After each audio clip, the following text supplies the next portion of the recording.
Hello students, welcome back to our channel. आज हम देखते हैं क्लास 8 साइंस की बुक का chapter first crop production and management का पार्ट थर्ड। ये लास्ट पार्ट है हमारा।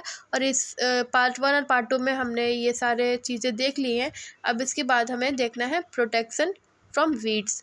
तो पहले हम देखते हैं वीड्स हमारा होता क्या है।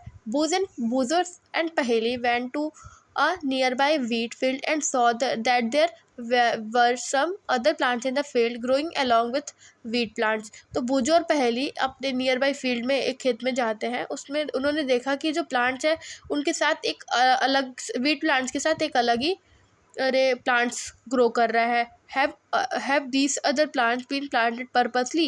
बुजो कहता है कि क्या ये प्लांट्स है वो पर्पसली उगाए जाते हैं in a field. Many other undesirable plants may grow naturally along with the crop. Field में अदर अंडरसेरेबल प्लांट जो होते हैं वो नेचुरली ग्रो करते हैं क्रॉप के साथ। और इन अंडरसेरेबल प्लांट्स को हम वीड्स कहते हैं। ये आप लोग याद रखिएगा, ये वीड्स की डेफिनेशन है और ये इम्पॉर्टेंट भी है। The removal of weeds is called weeding. ये भी याद रखिएगा कि जो वीड को निकालने के प्रोसेस को हम वीडिंग कहते हैं। Weeding is necessary since weed compete with the crop plants और water nutrient space and light. तो वीडिंग इस वजह से इंपॉर्टेंट होती है क्योंकि जो क्रॉप के साथ अगर वो उगेगी तो उनको भी सफिशिएंट उतने ही मिलेंगे वाटर न्यूट्रिएंट्स, और वो इस वजह से जो वो क्रॉप को इफ़ेक्ट करती है। Some weeds interfere when is harvesting and may poisonous for animals and human beings. और वो जब हार्वेस्टिंग होता है तो वो पॉइजनस करती है, पॉइजनस होती है एनिमल्स और ह्यूमन बींग्स के लिए।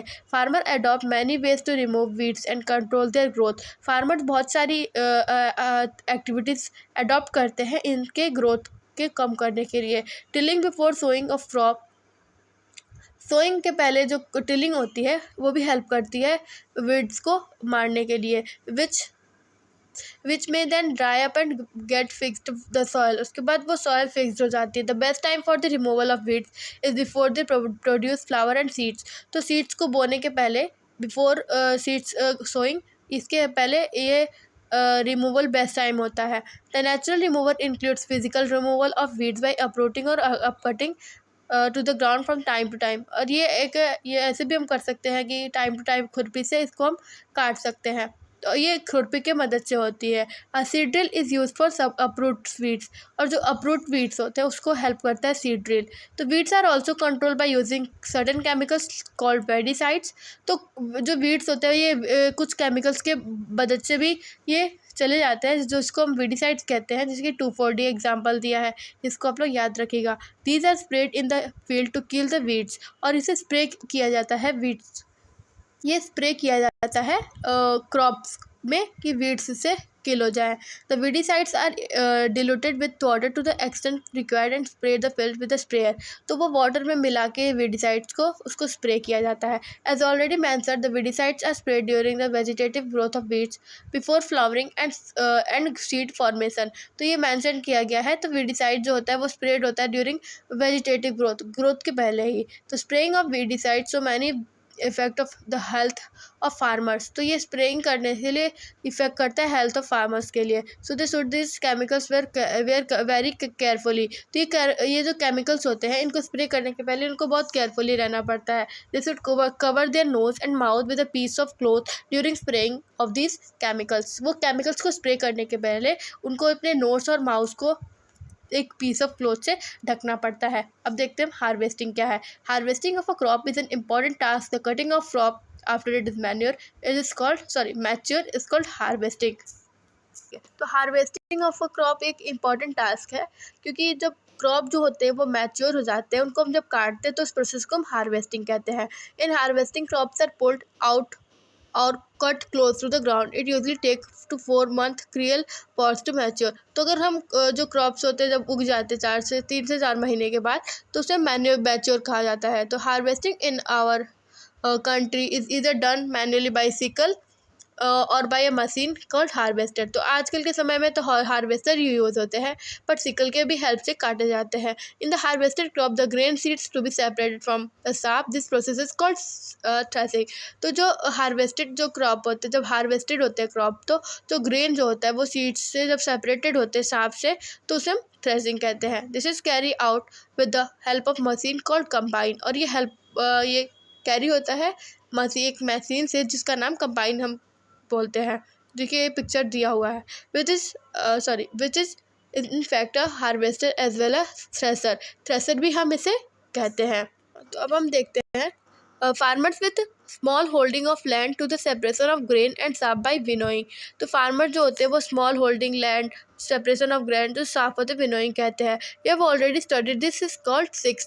तो आप सिक्स में भी ये पढ़ चुके हैं। अब हम देखते हैं स्टोरेज के बारे में। Storage of produce is an important task, और स्टोरेज भी एक इम्पॉर्टेंट टास्क ही है। If the harvested grains are to be keep for longer time. तो हमें जो हार्वेस्टेड क्रॉप्स होते हैं उनको लॉन्गर टाइम तक सेफ रखना पड़ता है। और this should be safe from moisture, insects, rats and micro organism. उनको हमें सेफ्टी करना पड़ता है इंसेक्ट से, रैट से और माइक्रो ऑर्गेनिज्म से, कि क्रॉप जो है वो ख़राब ना हो जाए। Harvested grains have more moisture, और जो हार्वेस्टेड ग्रेन्स होते हैं उसमें मॉइस्चर ज़्यादा तेज होते हैं। तो it freshly harvested grain are stored without drying. तो बिना उनको सुखाए रखे जाते हैं, बिना उनको सुखाए नहीं रखा जाता है।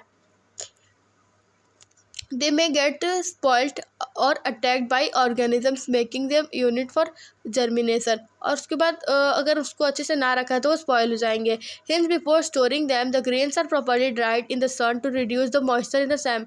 तो एक पहली बात, जब उसको अच्छे से मॉइस्चर उसका हटा देना होता है कि अच्छे से वो ड्राई हो जाता है, जब उसके मॉइस्चर निकल जाते हैं, सन से रिड्यूस कर देता है, तब उसे हम स्टोर करते हैं। This prevent the attack by insect pest और बैक्टीरिया एंड फंगी। ये इस तरह से किया जाता है कि जो इंसेक्ट पेट्स होते हैं, बैक्टीरिया होते हैं और फंगी से बचने के लिए।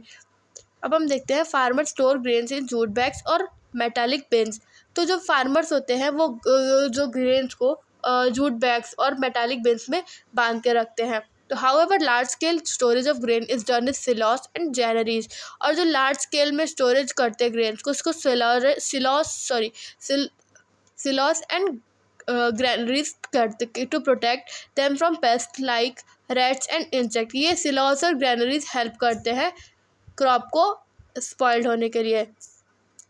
Dried neem leaves are use for storing food grains at home. और जो होम में स्टोरेज करते हैं जो फार्मर्स, उस पर ड्राई लीव्स जो होते हैं नीम के, उसको डालने से ये कहते हैं जो ग्रेन्स होते हैं वो नहीं ख़राब होते हैं। For storing large quantities of grain in big godowns specific chemical treatments and required to protect them from pest and organism. और अगर एक ज़्यादा अमाउंट में ग्रेन्स को लार्ज क्वान्टिटीज़ में अगर रखा जाता है बिग गोडाउन्स में, तो उसे स्पेसिफिक केमिकल्स वगैरह के को डाल के रखा जाता है कि उस पर माइक्रो ऑर्गेनिज्म ना लगे। अब हम देखते हैं फूड फ्रॉम एनिमल्स। तो after completing the table you must have seen, ये एक्टिविटी दी हुई है कि make the following table in your notebook completed. तो फूड हमें दिया है और सोर्स दिया है। तो मिल्क हमारा है काऊ, बुफेलो, और गोट एंड सी कैमल से हमें मिलता है। तो अब हम देखते हैं फिश देख लेते हैं, हम और भी देख सकते हैं, एग देख सकते हैं जिससे हमारे हैन है, और भी बहुत सारे एग्जांपल्स हैं। तो दिया है कि आफ्टर कंप्लीटिंग दिस टेबल, इसको कंप्लीट करने के बाद you have must seen that like plants animals also provide with that kinds of food. तो प्लांट्स और एनिमल्स अलग अलग तरीके का फूड को प्रोवाइड करते हैं। Many people living in their coastal areas consume fish as a major part of the diet. तो मैनी पीपल जो लिविंग होते हैं कोस्टल एरियाज में, वो कंज्यूम करते हैं, पार्ट ऑफ द डाइट उनके होते हैं fish. In the previous classes you have learned about the food that we obtain from plants. आपने प्रीवियस क्लासेस में पढ़ा होगा कि जो प्लांट्स होते हैं वो कैसे ऑब्टेन करते हैं अपने फूड को। We have just seen that the process of crop production involves a number of steps like selection of seed, sowing etcetera. आपने पढ़ा तो आपने जो क्रॉप प्रोडक्शन के प्रोसेस को देखा, तो इसमें कई सारे स्टेप्स हैं इन्वॉल्व्स हैं, जैसे कि सेलेक्शन ऑफ सीड्स, सोइंग और etcetera. Similarly animals reared at home in farm, ऐसे ही एनिमल जो होते हैं वो रियरेड करते हैं होम्स और फार्म्स में। Have to be provided with proper food, shelter and care, और उनको भी जैसे कि एक क्या कहते हैं जो उनको रियरेट करने के लिए उनके भी बहुत सारे स्टेप्स होते हैं, बहुत सारे सेफ्टीज़ रखनी पड़ती है उनको भी, जैसे कि उनको प्रॉपर फूड देना पड़ता है, शेल्टर देना पड़ता है, केयर देना पड़ता है। When this is done on a large scale it is called animal husbandry. और एक एनिमल जैसे कि हम समझ लीजिए काऊ वगैरह, तो उसको हम एक ज़्यादा झूठ में, एक बहुत सारे लार्ज क्वान्टिटीज़ में, लार्ज स्केल में अगर उनको रखते हैं तो उसे हम एनिमल हस्बेंड्री कहते हैं। ठीक है, इस वीडियो में इतना ही। अब ये चैप्टर कंप्लीट होता है, तो ठीक है, थैंक यू। लाइक करिए, शेयर करिए, कमेंट करिए, सब्सक्राइब करिए।